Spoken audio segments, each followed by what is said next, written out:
सज्जणों अखर गल्लां ते बहुत सारियां ने करन वास्ते।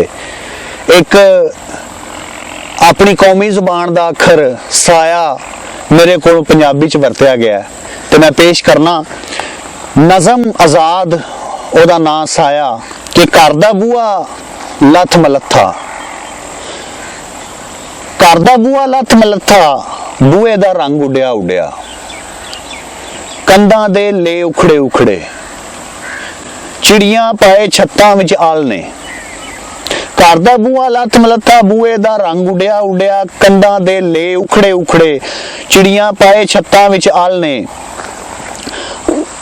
अखां दे विच लै के अथरू, कां बनेरे चुप्पां वटियां, कोठे उत्ते खिलरे होए कई दिनां दे सुक्के भोरे, अगले अंदर परछत्ती ते दीवा भबके मारी जावे। वेड़े दे विच निम दे हरियल बूटे दे ना लमकी पींग, वाह नाल पई हुलारे खावे।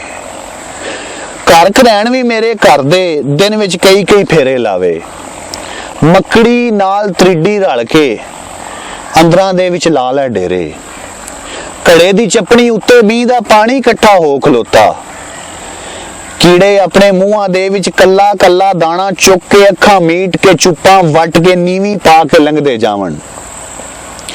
मकड़ी नाल त्रिडी रल के अंदरां दे विच ला लै डेरे। घड़े दी चपनी उत्ते मींह दा पानी इकट्ठा हो खलोता, कीड़े अपने मुंहां दे विच कल्ला कल्ला दाना चुक के अखां मीट के चुप्पां वट के नीवी पा के लंघदे जावन। मेरे घर विच साया दस के राती मावा बाल डरावन। तू हुण कित्थे टुर गया सजना, मैं ते अकलापे दी धुप्पे तेरा साया मंगिया सी, किंज दा दे गया साया मैनू, कर गया क्यों पराया मैनू।